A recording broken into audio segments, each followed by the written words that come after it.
Hello guys, so if you can tell by now, I'm officially an Alandria stan account. I'm totally obsessed with her and her post-villa moves, but more importantly, I'm really just going to talk about how strategic I think her solo red carpet debut was at the VMAs last night, as well as just what I think her branding and team's marketing strategy for her reminds me of. So first and foremost, I think Alandria absolutely 100% needed this solo debut. As much as I love Nick and Alandria together, I think it's really good for both of them to have sort of like individual branding going on, and them not walking together was perfect because it allowed for both of them to get maximum exposure, especially Alandria. I have seen multiple fashion news outlets and just news outlets in general calling Alandria the best dressed or having her even be the most talked about of the night. Like, for example, Alandria is quite literally featured as one of the best looks on The Cut, as well as in Vogue and Teen Vogue. They're calling her wearability, styling, vibes, and overall a A+ and 10 out of 10 for every category. I also think this solo red carpet debut was 100% necessary because a lot of people and a lot of her critics, or haters, I should say,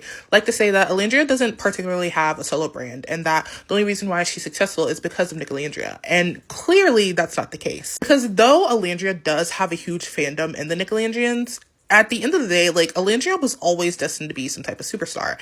And last night proved it. And even Nick would agree that she was always going to be some type of celebrity. I mean, he's her biggest fan, right? More importantly, let's get into who I think Alandria's team, or what I think Alandria's team is trying to emulate or sort of move similarly to. Now, a lot of Alandria's current moves for the fashion industry and just what she's doing post-Villa really remind me a lot of how Zendaya was moving. Walk with me. If you are like me and young enough to remember, Zendaya was just a child actress when she started in fashion, but she set on her own journey before. Her and La Roche, they pretty much tried to dress her in the best way possible, and she would go to any and every event just so that she could have her name listed everywhere. And this was while she was still a child actress. She was making sure that she was at various different appearances and trying to make connections with everyone so that she could get her name out there. And Zendaya was quite literally at the Oscars, which we all remember this moment because of, for lack of better words, a certain comment that was made about Zendaya's hair, which helped shoot her into the spotlight that she is because people realized how ignorant the comment was. But quite frankly, this is just another example of how La Roche and Zendaya always were such a good team, and they made sure she was at every single event so that even if she wasn't as well known as a child actress, even though she was very successful in Disney Channel,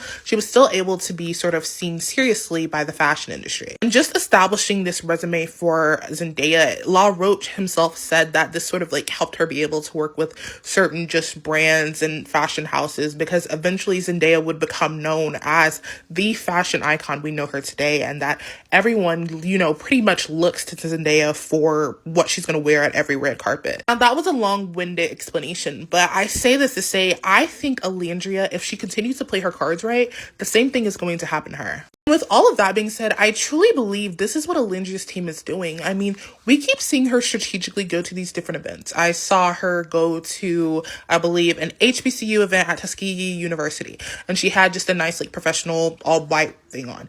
Then I saw her go to the US Open recently with a bunch of other, like, prominent Black influencers, and also, I'm pretty sure, like, wives and girlfriends of famous tennis players. And she was in a box with, I think, her team and everything. And now we see her at the VMAs. Like, I feel like she's strategically picking out where to go, and her team, Matthew and Reggie, like, they're pretty much figuring out how to dress her and how to present her to the world because they know there's a way that she can get her name out there. I think that's exactly what they want for Alandria. They want Alandria's name to be put out there. Her publicist is doing everything. Like, she was on AP. Her and Nick were on AP Entertainment, and I'm pretty sure AP. I saw something on MTV, Vogue, multiple, like, international Vogues, not just American Vogue. I think Complex posted about her. Just various different, like, fashion and even just notable pop cultural outlets have all been speaking about Alandria. And I think this is something that is intentional, that they are trying to really, like, push her solo brand and really help Nick and Alandria sort of position themselves in a light outside of the popular, like, internet phenomenon so that they can both have, you know, successful careers by themselves outside of their relationship or whatever it's going to be. And also something else that came up, which, by the way, this is from the after party where she did an outfit change, which I think is another strategic thing as well that I really love that for her. Like, we love to see it. I think he also might have changed, or this might still be his same, like, outfit just without the jacket.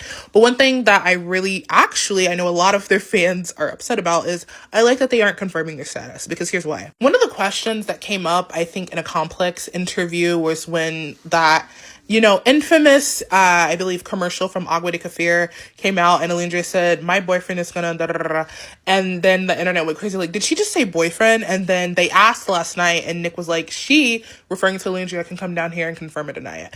I don't think they should ever confirm their status. I think they should just keep it between themselves, and here's why. Nicolandria is Nicolandria. I mean, this photo, it reminds me of 90s, 2000s it couples. I think they should continue to keep their status and what they know about each other, what their relationship is between each other, because Nicolandria is such a huge internet phenomenon. And one of the things that really keeps the engagement and traffic going is people constantly wondering, are they a thing? Or is it just for PR? Are they fake? What's, really in it for them? And I think that one of the things that I really like about them is that they individually and together, they know what they are, but they'll hint at it, but they won't necessarily tell the fans. And I think that's something that's really important, because even if this relationship doesn't per se, or whatever they have doesn't work out, they can always say that we never told you guys that we were actually together and that perhaps we were just work partners. And if they are together at this moment, that's still something that I think should be allowed to be private for them, which I'm going to go back to the Speedy and Ace interview. And it's part of the reason why I think there's also a little bit of pressure there, because this interview with Speedy and Ace, it was received so poorly, but I also know on a personal level, that was probably a lot of stress for them, because they're already still trying to navigate the world. There's a lot of as much as there's a lot of support, there's also a lot of people who think the way that they got together was not particularly I'll say it's polarizing for some people, even though I think that they're cute and I don't think they did anything wrong. But I think that's why it's so important that they keep their status and what they know to each other, and are able, whenever they're ready, to admit that perhaps just a friendship, or perhaps they're in a relationship, full-blown relationship, it should be for them. It should not be for the fans, because if you truly deeply love and care somebody, you should be protective of the other person. And I think that's something that I really like about this relationship. And it's also why I think majority of the people who watched that interview found Ace to be horrible, and it was disrespectful to them, because you're not allowing them time to sort of confirm or deny stuff, you know what I'm saying? So you're trying to rush a sort of status update, and that's not fair to them. But all in all, back to what I was saying about Alandria, I think this is why she is going to continue to excel, and why I truly believe Peacock is going to regret not pushing her more. This is I don't think I've seen people truly so obsessed with somebody as much as I see Alandria. She's such a polarizing figure, and in a good way. You either really want her to win or love her, or there's people who think and hyper criticize everything she does, hyper analyze everything she does, because they don't want her to have the success she does. And that's the makings of an it girl. There were people who did the same thing to Zendaya, where they felt she took herself too seriously, and that, she shouldn't be in those certain spaces.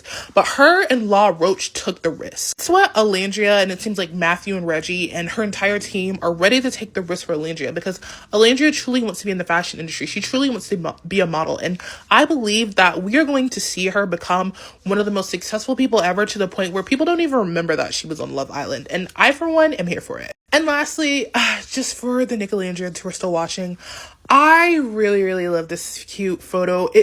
I hate to be this person, but I feel Nick and Alandria are the moment, and I feel whenever I see them, I'm reading a J14 Teen Vogue magazine again. I feel they're, whatever this is going to be, I feel as though we are being transported back to what it was to be, obsessed with a celebrity couple in the 90s and 2000s. Everybody's tracking their every move. Everybody's trying to see what they're going to be, their social media. Everybody's obsessed with them. This is I feel this is fan culture at a level that is really returning, and I really like it. I've even seen people print photo cards of them. I really like this for them, and I'm just wishing Alandria success, but also just this union and bond success. I really like that they are continuing to grow it, and that I really feel even if it didn't work out, they would always be friends, because they just seem deeply connected forever. And I really think that they are just adorable. I mean, these outfits complement each other so well, and they just seem every time they post each other, they just seem so happy. So I really am wishing them the best. All in all, I really see a lot of parallels to Alandria's current post Villa run with Zendaya. And so I know this is a very long video, but I want to know what you guys think. Do you agree with me that she's on a similar run to Zendaya? Let me know in the comments below, and I will see you guys in my next nerdy pop culture updates video. Peace out. And if you stayed to the very end, make sure you hit that follow or subscribe button. Bye guys.